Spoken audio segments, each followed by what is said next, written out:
Assalamualaikum warahmatullahi wabarakatuh. Innal hamdalillah nahmaduhu wa nasta'inuhu wa nastaghfiruh wa na'udzu billahi min shururi anfusina wa min sayyiati a'malina man yahdihillahu fala mudhillalah wa man yudlilhu fala hadiyalah. Asyhadu an la ilaha illallah wahdahu la syarikalah wa asyhadu anna Muhammadan abduhu wa rasuluh. Allahumma shalli wa sallim ala nabiyyina Muhammad wa ala alihi wa ashabihi wa man tabi'ahum bi ihsanin ila yaumiddin, amma ba'du. Alhamdulillahirabbil alamin, kita bersyukur kepada Allah Subhanahu wa taala atas segala nikmat yang Allah berikan kepada kita, terutama kenikmatan yang Allah berikan kepada kita yaitu hidayatullah. Hidayah Allah yang diberikan kepada hambanya yang diberikan kehendak oleh Allah Subhanahu wa taala, dan hidayah juga sekali lagi tidak diberikan kepada hambanya yang tidak dikehendakinya. Bapak Ibu jamaah kajian rahimani wa rahimakumullah, pada malam hari ini kita melanjutkan di surat Asy-Syams ayat 11 sampai 15. Ini mohon maaf salah ketik karena saya copy paste dari sebelumnya, jadi belum diganti. Asy-Syams memiliki 15 ayat yang mana kita sudah mengkaji minggu yang lalu di surat Asy-Syams ayat 1 sampai dengan ayat ke-10. Malam hari ini kita lanjutkan insyaallah di ayat 11 sampai ke 15. Mari kita mentahsin tilawah kita bersama-sama. A'udzu billahi minasy syaithanir rajim.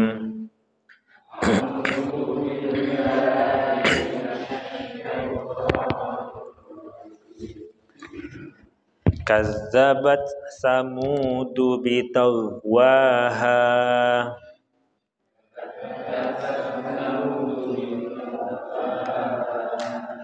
Kazzabat samudu bitawwaha.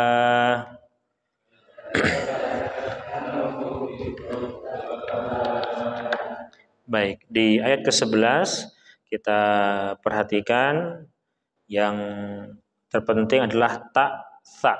Jadi posisi ta bertemu dengan sa.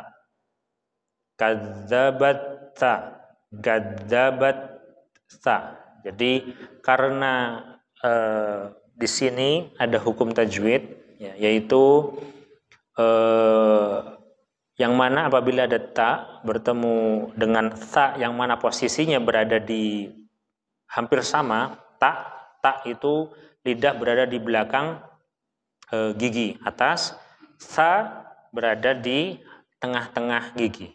Jadi hampir sama. Maka ini yang harus diperhatikan. Ada beberapa ulama tajwid yang mengatakan boleh kita ditasdidkan. Kadzabat sa, kadzabat. Jadi tanya mati sa. Nah, jadi ini yang perlu hati-hati di dalam bacaan Asy-Syams ini. Kadzabat samudu bitawwaha. Ya, jadi yang pertama adalah ta dengan sa.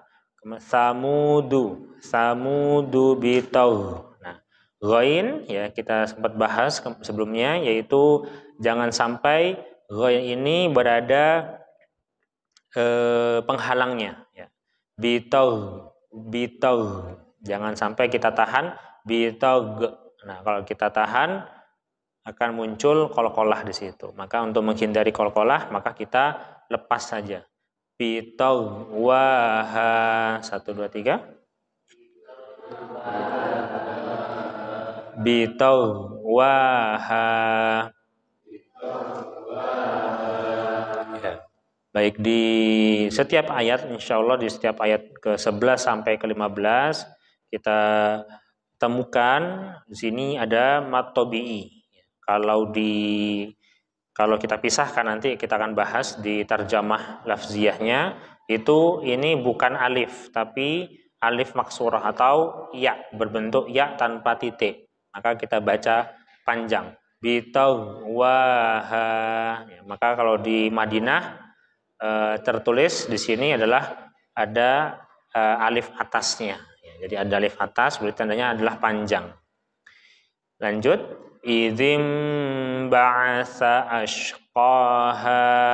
1 2 3. Idzim ba'asa ashqaha.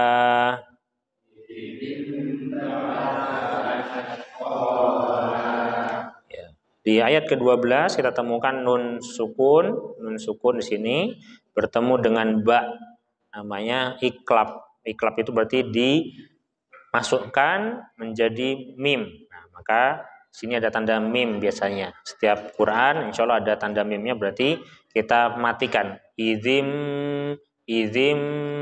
ba. Karena mim dan ba itu berada pada makhraj yang sama, yaitu di syafatain atau di dua bibir. Mim ba. Ya, mim ba. Ya, jadi nun sukun bertemu ba, ya, nun sukun bertemu mim juga sama, kita tahan. Tapi satu hukum tajwid namanya iklab, hanya satu huruf. Nah. Ba'asa ash, ba'asa sa, nisa, kemudian yang kedua adalah shin.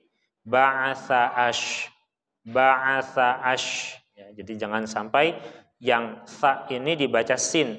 Ba'asa ash, ba'asa. Nah, ini salah.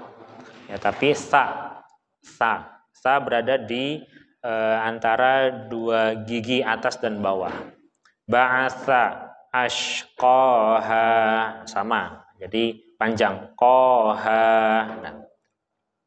Lanjut ke ayat 13. Faqala lahum rasulullahi naqatallahi wa suqyaha.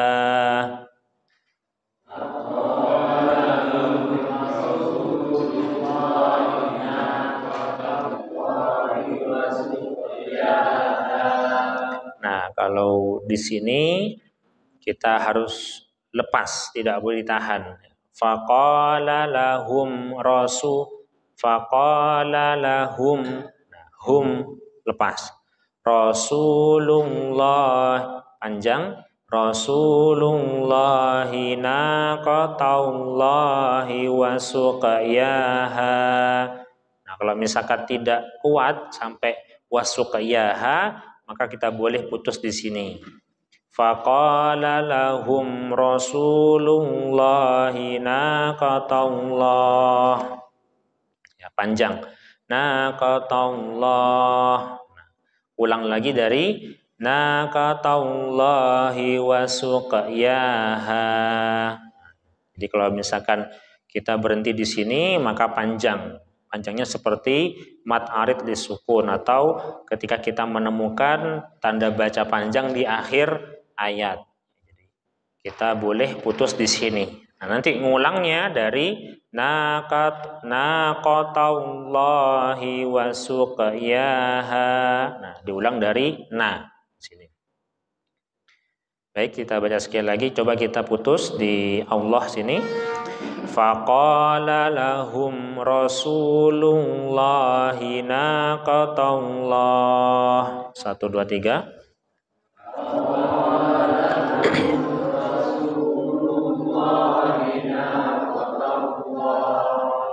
Ya.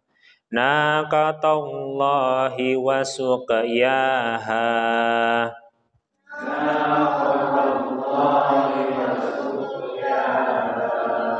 Wasuk, ya, ini ada qaf, ya, disebut dengan qolah sugro karena berada di tengah-tengah ayat. Ya, jadi harus mantul. Kemudian di ayat ke-14, fakadzabuhu fa'aqaruha. Boleh kita putus di sini. 1 2 3.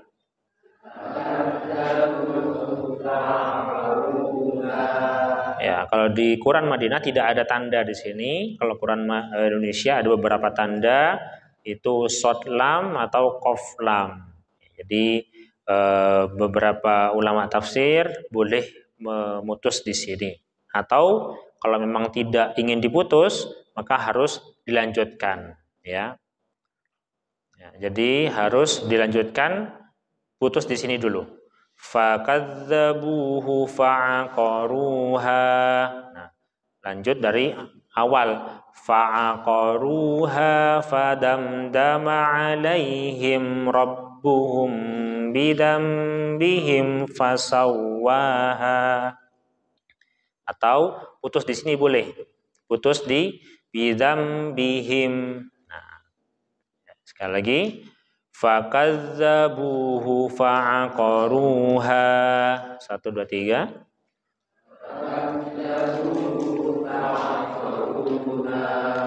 Lanjut fadamdama alaihim rabbuhum bidambihim fasawwaha.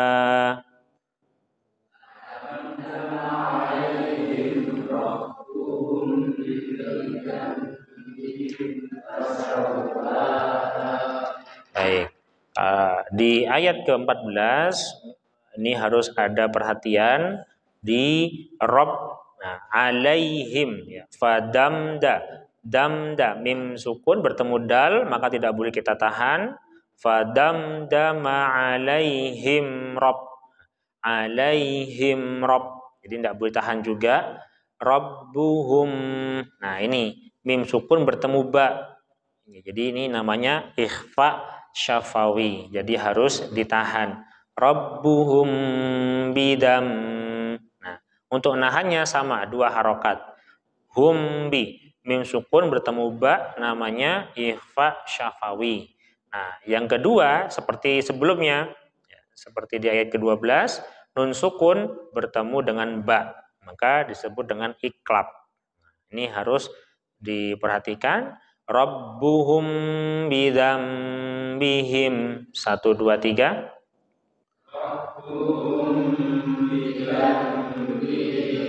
Ya. Jadi kalau misalkan mau diputus ya, maka boleh di sini putusnya. Misalkan fadamdama alaihim rabbuhum bidambihim. 1 2 3.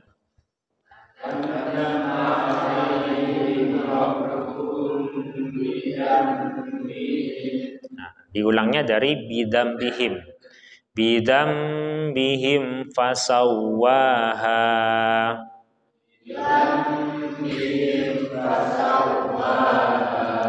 Ya, ini cara memutusnya. Jadi kalau memang tidak kuat karena memang uzur nafas yang pendek atau mungkin serak atau mungkin halangan yang lain, maka kita boleh untuk memutus-mutus. Ya. Jadi kalau misalkan tidak kuat, misalkan tadi fakadzabuhu fa'aqaruha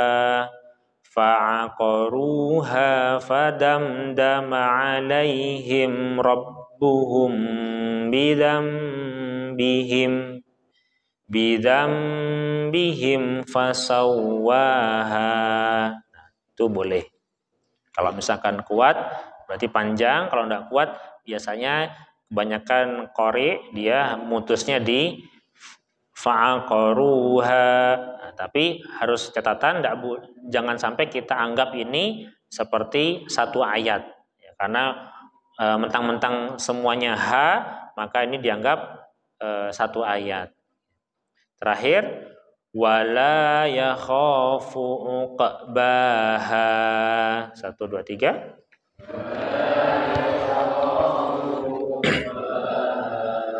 Ya, ini di surat Syams ayat 15. Baik, kita lanjutkan ke tarjamah lafziyah. Kita akan mengetahui maknanya sehingga kita bisa apa yang bersejarah bagi umat Islam, khususnya yaitu kaum Tsamud. Kaum Tsamud inilah kaum yang hidup di zaman Nabi Soleh alaihissalam. Ya. Kazzabat Samudu bi tawwaha. Kazzaba itu berbohong atau berdusta. Kazzabat ada taknya karena kembali kepada kaum Tsamud. Kaum Tsamud itu Samud. Nah, itu Samud bahasa Arab ya, Samud yaitu kaum Samud. Jadi dianggap majemuk, dianggap banyak. Jadi kazzabat Samudu bi tawwaha. Bi bisa diartikan dengan atau karena. Dalam hal ini karena. Karena kenapa? mereka telah mendustakan Rasul. Jadi mereka telah berdusta terhadap Rasulnya, yaitu Nabi Soleh alaihissalam.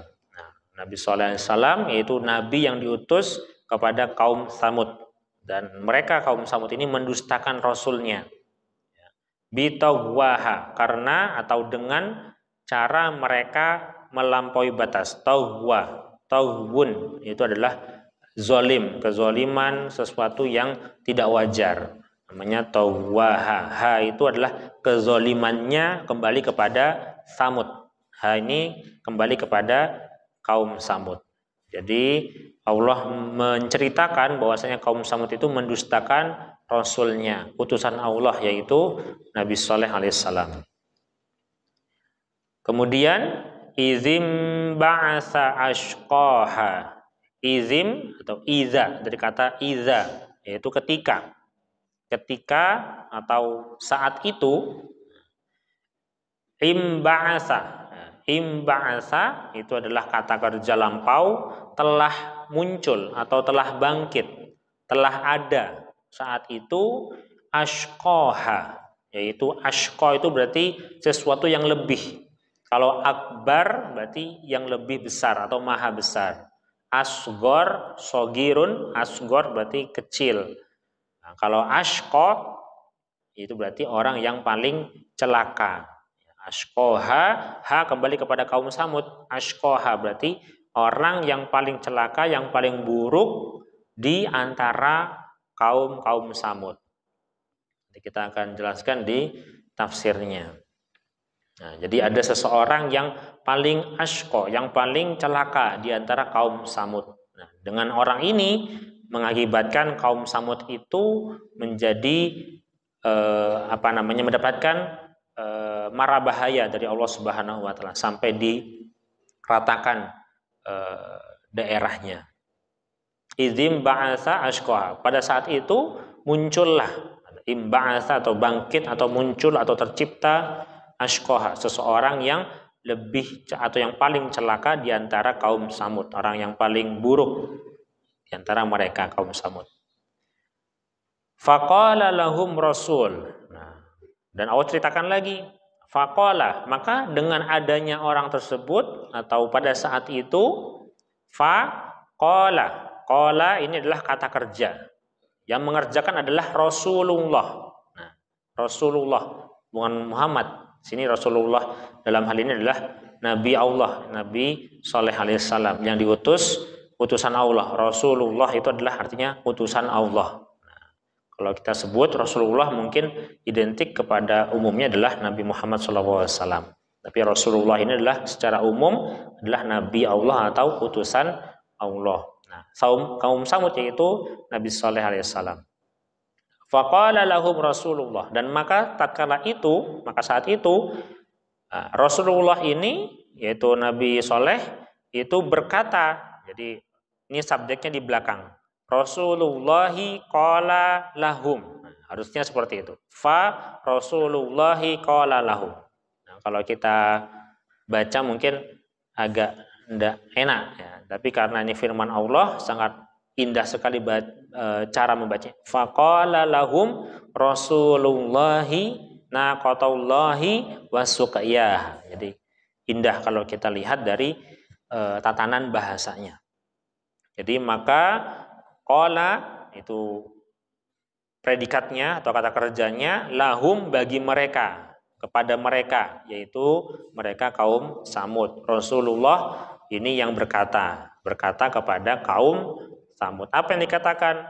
Naqatallahi wasuqiyaha. Naqatah itu adalah unta betina. Ini merupakan mukjizat dari Nabi Soleh alaihissalam, yaitu pada saat itu kaum Tsamud, sedikit saya ceritakan tentang kaum Tsamud. Kaum Tsamud merupakan kaum yang paling berseni, yang paling mahir, yang paling pintar, yang paling ahli dalam seni patung. Jadi dia memahatnya tuh seperti bagaikan hidup. Nah, mukjizat dari Nabi Sallallahu Alaihi Wasallam ini adalah Allah menciptakan baginya kemampuan untuk membuat patung, yang mana patung itu bisa bergerak, bisa hidup, bisa minum, bisa makan. Disebut dengan unta betina. ya, berbentuk unta betina sebagai lawan tanding daripada kaum Samud, sehingga kaum Samud yang percaya terhadap risalah Nabi Soleh dari Allah Subhanahu Wa Taala ini, mereka beriman kepada Allah Subhanahu Wa Taala. Nah, tapi kaum Samud yang tidak beriman, mereka akan mengingkari, tidak percaya terhadap apa yang dibuat oleh Nabi Soleh, karena ini mukjizat dari Allah Subhanahu Wa Taala, mukjizat milik Nabi Soleh alaihissalam. Naqatallahi, unta betinanya Allah. Jadi unta betinanya Allah inilah yang harus dihargai, yang harus dihormati. Naqatallahi berarti unta betinanya Allah, milik Allah. Nakota itu adalah nakotun, adalah unta betina. Allah di sini adalah kepemilikan, yaitu unta betinanya Allah. Biarkan, lepaskan, ya. Jangan sampai diganggu, jangan sampai dihancurkan. Ini adalah perkataan dari Nabi Sallallahu Alaihi Wasallam. Wasuqyaha, dan berikan dan biarkanlah dia minum. Jadi unta betina ini berbentuk patung, tetapi bisa hidup, bisa bergerak. Ini mukjizat, mukjizat dari Allah SWT kepada Nabi Sallallahu Alaihi Wasallam. Jadi hak bagi si unta ini adalah meminum, makan, minum, bergerak seperti hewan biasa, padahal itu patung. Ini sebagai tandingan di antara kaum Samud yang mereka ahli dalam membuat patung dan berhala. Kemudian fakadzabuhu fa'aqaruha. Maka dengan diciptakannya atau mukjizat Nabi Soleh ini adalah patung unta betina tadi yang bisa makan, bisa minum, bisa bergerak kemana-mana, padahal itu patung yang mukjizat Nabi Soleh ini, mereka kazzabu, yaitu mereka kaum Samud ini mendustakannya. Hu kembali kepada nakotun, unta tadi. Jadi kaum Samud ini tidak percaya kepada mukjizat yang Nabi Soleh miliki, yaitu unta betinanya Allah tadi. Fa'aqaruha, dan mereka juga aqaruha, mereka juga sampai melukai. Aqaru, jadi ini adalah kata kerja, yaitu merusak, membunuh, ya, menghancurkan, disebut dengan aqaru. Jadi kaum Samud ini satu tidak percaya, yang kedua sampai membunuh oleh seseorang tadi yang dikatakan di ayat ke-12. Idzim ba'atsa ashqaha tadi, seseorang. Nanti kita akan lihat di tafsirnya. Jadi kaum Samud ini mereka tidak percaya akan adanya mukjizat Nabi Soleh tadi, yaitu unta Allah, unta betina Allah, dan mereka melukai dan membunuh unta tersebut. Fadamdama alaihim rabbuhum. Nah, ini adalah akibat dari perilaku kaum Samud yang nggak percaya kepada mukjizat Nabi Sallallahu Alaihi Wasallam tadi. Fadamdama alaihim rabbuhum. Nah, sekali lagi kata objek subjeknya di akhir. Saya tulis subjek, ya. Subjeknya di akhir, Tuhan mereka, yaitu rabbuhum, yaitu Allah. Rabbuhum damdama alaihim. Tuhan mereka, yaitu Allah, itu membinasakan, mengazab, damdama, membinasakan atau mengazab, ya, melaknat, ya, menghancurkan, alaihim, kepada atau atas mereka. Objeknya yaitu kaum Samud. Jadi subjeknya adalah Allah, objeknya adalah kaum Samud, pekerjaannya yaitu menurunkan azab atau membinasakan. Siapa yang membinasakan? Yaitu Rabbuhum, Tuhan mereka, yaitu Allah. Objeknya yaitu kaum Samud. Ini adalah balasan atau akibat dari perilaku dari kaum Samud yang tidak percaya kepada mukjizat tadi, dan juga mereka menghancurkan mukjizat tadi, sehingga Allah memberikan azabnya. Bidzambihim fasawwaha. Bidzambihim fasawwaha. Dengan dosa mereka itu, jadi mereka itu dilaknat, diazab, bidzambihim, dengan dosa-dosa mereka. Bidzambihim dengan zambun, itu dosa, zanbun itu dosa. Dengan dosa mereka tadi, yaitu tidak percaya, yang kedua menghancurkan, itu dosa mereka. fasawwaha, maka Allah akan meratakan saat itu. Allah memberikan azab bagi kaum Samud, yaitu meratakan seluruh daerah Samud itu dengan tanahnya. Sawwaha, kembali kepada Samud. Ya. Dari dosa-dosa mereka itu, yaitu tadi tidak percaya, yang kedua adalah menghancurkan mukjizat Allah. Fasawwaha, dan mereka akan diratakan pada saat itu dengan Allah Subhanahu wa taala. Wala yakhafu uqbaha, dan Allah dan la yakhafu, tidak takut. Allah tidak takut, tidak minder, tidak khawatir terhadap uqbaha, apa yang terjadi. Uqbaha, terhadap yang terjadi. Jadi Allah sudah meratakan itu semuanya, dan Allah tidak takut. Nabi Soleh pun tidak takut terhadap apa yang terjadi atas azab yang Allah berikan kepada kaum Samud. Dalam hal ini ulama tafsir banyak berbeda pendapat. Ada yang mengatakan Allah tidak butuh, artinya tidak butuh terhadap apa yang kaum Samud hidup di dalam dunia ini. Misalkan kaum Samud sudah mendirikan bangunan atau mungkin mendirikan pemerintahan dan lain sebagainya, Allah tidak takut terhadap hilangnya itu semua. Jadi Allah membumi hanguskan dengan meratakan daerah tersebut itu hal yang biasa, tidak ada dampak bagi Allah Subhanahu wa taala. Karena ini semua adalah azab yang diberikan Allah kepada kaum Samud, karena kaum Samud itu tidak percaya terhadap mukjizat Rasulullah, yaitu Nabi Soleh alaihissalam. Baik Bapak Ibu yang kami hormati, kita lanjut kepada tafsir Ibnu Katsir, yaitu kaum Samud adalah kaum umat Nabi Soleh alaihissalam. Yang tadi saya jelaskan di dalam Quran juga, yaitu mereka mendustakan, bahkan mereka juga tidak percaya terhadap ajaran-ajaran Nabi Soleh alaihissalam. Mukjizat Nabi Soleh alaihissalam adalah unta betina milik Allah, yang mana unta itu berbentuk patung, ya, yang menjelma batu besar.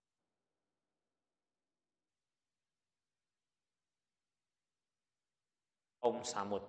Ya, jadi kaum Samud itu pembuat berhala yang paling lihai, yang paling baik, bagus dalam membuat berhala, seperti betul-betul manusia, seperti betul-betul hewan. Nah, sehingga mukjizat yang Allah berikan kepada Nabi Soleh ini sebagai Rasulullah pada saat itu, yaitu diciptakan mukjizat yaitu unta betina. Dan kaum Samud tidak percaya terhadap hal itu, sehingga unta itu tidak dihormati, unta itu tidak disegani, bahkan unta itu sampai dihancurkan, sampai dibunuh unta itu. Kemudian pada saat itu Ashqoha, terdapat seseorang yang bernama Qudar bin Salim. Qudar bin Salif ini adalah orang yang paling jahat, yang punya keinginan untuk membunuh si unta ini karena tidak percaya, mendustakan mukjizat dari Nabi Shallallahu Alaihi Wasallam. Inilah akibat, yaitu dari Qudar bin Salif ini mengakibatkan semua kaum Samud itu yang tidak percaya, mereka diratakan oleh tanah oleh Allah Subhanahu wa taala. Ya. Inilah Qudar bin Salim, ya, dengan cara dipotong-potong. Jadi bentuknya patung, bisa bergerak sehingga dipotong-potong sampai dihancurkan. Itulah perilaku yang dilakukan oleh si Qudar bin Salif ini dan para kaum Samud itu. Kemudian sampai akhirnya Allah memberikan balasan, memberikan azab, yaitu dihanguskan atau dibumi ratakan daerahnya. Karena ini sangat sudah keterlaluan, tadi mendustakan, bahkan sampai mukjizat itu dihancurkan oleh mereka. Ini gambaran dari sampai sekarang ada menjadi salah satu situs UNESCO. Ya, ini Madain Soleh, yaitu merupakan satu contoh atau satu bangunan yang masih ada sebagai bentuk adanya di situ peradaban kaum Samud. Jadi di situ seperti istana, ya, Ini di apa? Jazirah Arab bagian selatan. Namanya Madain Saleh. Di Madain itu makan atau tempat Nabi Soleh, artinya peradaban Samud.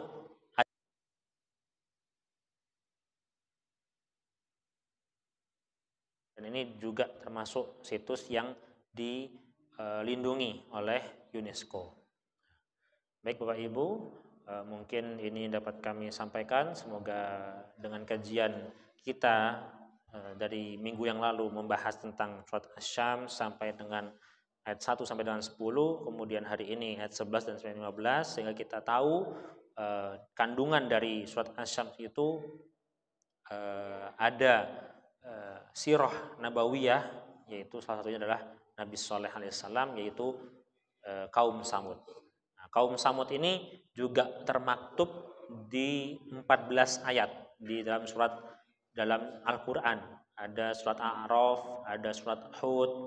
Nah, ini banyak cerita-cerita tentang kaum Samud. Nah, kalau di surat Asy-Syams ini menceritakan mukjizat yang mana mukjizat itu diingkari, didustai oleh kaum Samud, sehingga Allah menghanguskan atau meratakan daerah kaum Samud tersebut. Mungkin itu yang dapat kami sampaikan. Barangkali cukup atau mungkin ada pertanyaan sambil menunggu Isya. Kalau di ayat 1 sampai dengan ayat ke 10, Allah sudah banyak sekali bersumpah terhadap Syams wal Qamar, langit dan bumi, as-sama wal ard. Nah, ini adalah betul-betul adalah sumpah Allah. Berarti pada intinya adalah Nabi Soleh beserta kaum Samud itu benar adanya. Jadi karena beberapa kaum atau beberapa umat Islam atau bahkan selain Islam yang tidak percaya terhadap adanya kaum Samud. Benar enggak namanya kaum Samud itu? Nah, kaum Samud ini muncul setelah kaum Ad. Jadi kaum Ad baru setelah itu kaum Samud. Yang kedua kaum ini juga dibinasakan oleh Allah Subhanahu wa taala. Ada lagi kaum Lut. Jadi banyak sekali sirah-sirah atau kisah-kisah dari kaum-kaum terdahulu yang menjadi rujukan kita pada saat ini kaum Rasulullah SAW ini, bahwasanya kita harus percaya terhadap mukjizat. Kalau kita tarik benang korelasinya, kita umat Islam, mukjizat Rasulullah adalah Al-Quranul Karim. Maka kita harus percaya. Nah, kalau misalkan Quran itu dihancurkan oleh kaum Muhammad, maka naudzubillah kaum Muhammad ini akan dihanguskan oleh Allah Subhanahu wa taala. Seperti halnya kaum Samud tadi, yang Nabi Rasulullah, Rasul mereka adalah Nabi Soleh, sehingga mereka menghancurkan dan tidak percaya terhadap bentuknya. Nah, kalau Quran itu isinya berarti. Nah, kalau sampai ada umat Rasulullah ini di alam dunia ini saat ini, mereka membakar atau mungkin mereka menghancurkan Quran, menginjak-injak Quran sebagai mukjizat Rasulullah, maka na'udzubillah kalau misalkan Allah memberikan azab pada kita seperti halnya kaum Samud yang tidak percaya terhadap mukjizat Nabi Shalih alaihissalam. Na'udzubillah wa na'udzubillahi min dzalik. Baik, itu yang mungkin dapat kami sampaikan. Jika tidak ada pertanyaan, kita cukupkan. Subhanakallahumma wa bihamdika asyhadu an la ilaha illa anta astaghfiruka wa atubu ilaik. Aqulu qouli hadza wa astaghfirullah li wa lakum wastaghfiru innahu al-ghafurur rahim. Wassalamualaikum warahmatullahi wabarakatuh.